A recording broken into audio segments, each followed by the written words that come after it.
Okay, so the American Revolution has concluded here, and we're looking probably 1783 is the conclusion of that. The Battle of Yorktown would conclude that, and what we know of is the state of Virginia. From 1781 to the conclusion of the American Revolution, we operated under a set of written laws. You got to remember now that we are busy fighting a war at the meantime, trying to keep the nation together for the most part. So from 1781 up to 1789, 87, it's safe to say you're going to be working under the capacity of the Articles of Confederation. So there's about a 2-year period in which we're still in war from 81 to 83, where we are under the Articles of Confederation. Now, it is very important that you understand that the Articles of Confederation was our first set of written laws. All right, so this leads us to the next slide. All right, so our first set of written laws was ratified, of course, meaning approved in 1781.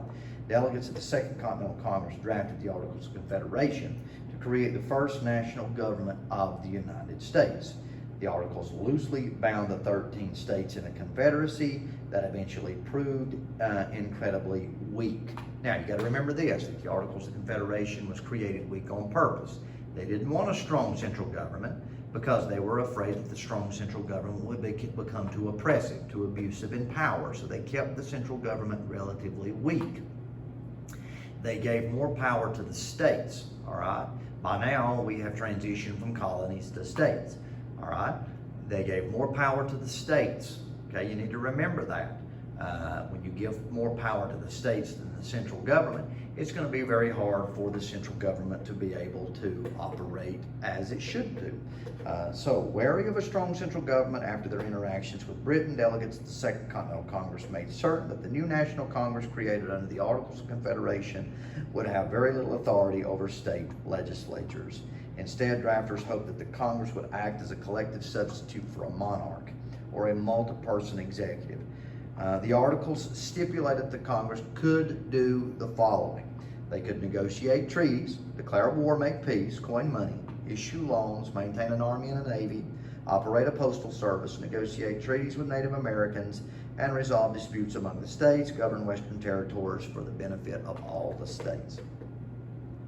There again, when it comes to the whole idea of taxing, this is the problem, all right? Under the Articles of Confederation, the central government could ask the states for tax money, basically for revenue for operation, but the states weren't forced to do it, so most of the time states wouldn't do it. They wouldn't issue the tax dollars. Well, the question we ask is how are you going to be able to fund a government without any tax dollars? You're not going to be able to. So this was one of the major flaws of the Articles of Confederation. They didn't receive a lot of tax revenue, so therefore they couldn't function and operate as they should.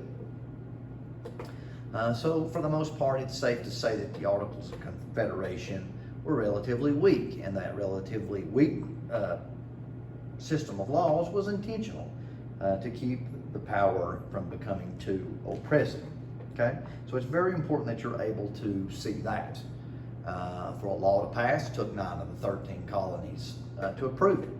That's a pretty tall order to be able to get a piece of legislation passed in, and so it made things very, very difficult. And by the late 1780s, the writing was on the wall as far as the dismissal.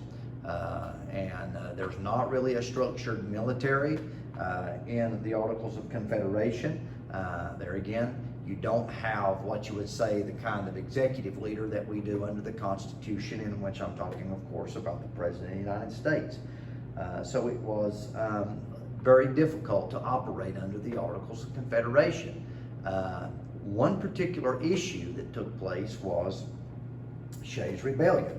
This proved that the Articles of Confederation needed to be restructured. Because frustration with an economic depression boiled over in 1786, farmers throughout the colonies were suffering intensely after the Revolution, mainly due to the worthless Continentals they were forced to use as money. Most of the state legislatures refused to provide any assistance to these impoverished farmers, and in some cases even raised their taxes. Unable to find any relief and still intoxicated from their success in the revolution, many farmers grabbed their muskets once again and marched on the various state capitals to demand new governments. Most notorious, there again, Shays' Rebellion, led by the Revolutionary War hero Daniel Shay. They attacked the Massachusetts courthouse to prevent local judges from foreclosing on farms. The state legislature ultimately used militia troops to crush the uprising. However, they had a very difficult time being able to, what you would say, stomp out the Shays' Rebellion. So under this Articles of Confederation, if the government can't even, what you would say, stomp out a small farmer's rebellion, what is it going to do when there is something serious at the forefront? So what I'm trying to say is, in the ultimate end, the Articles of Confederation proved extremely weak and inoperable. All right, it proved, and the writing was on the wall with this rebellion, that we need a stronger central government. We need a set of written laws that would strengthen the central government, not keep them weak like they are under the Articles of Confederation. So by 1787, there was what is known as the Constitutional Convention. And at the Constitutional Convention, it started out as a way to refresh the Articles of Confederation, but eventually they decided to abandon the Articles of Confederation, wad them up as you would a common, scrap piece of paper, and hoist them in the trash. That's exactly, what went down for the most part. And so now there is the whole idea of creating a new government. But you do need to know that the Articles of Confederation was our first set of written laws. Now, here are some of the weaknesses and some of the pros, so to speak, of the Articles of Confederation. Looking at the pros first, there again, the major positive, that it kept the 13 states together. There again, it did have a strong enough unification to keep them together when we were in war. It gave power to individual states. It did, probably the major positive here was that it settled Western land claims with the Northwest Ordinance. So there again, there were two Western land ideas here under the Articles of Confederation. Congress passed two landmark laws to govern American territories in the West. The Land Ordinance of 1785, which would help the government survey Western lands. The law created townships, each 6 miles square, that were divided into 36 square mile sections. The 16th section would be the school. It also established the Northwest Ordinance of 1787, which stipulated that a Western territory could apply for full statehood as soon as it had the same number of people as the least populous of the original 13 states. Once they got that population, that area then could apply for statehood. So it's kind of like Manifest Destiny, or the beginnings of Manifest Destiny already this early in American history. It sets the stage for the ability of what I'm trying to say is to move west. All right, so that is the major positive of the Articles of Confederation. It is growing the United States once we, there again, populate those particular territories. The cons, on the other hand, was that it was extremely weak. The country could not stay united because the central government was weak. Congress was denied power to tax. That's the biggest issue as far as the negative side.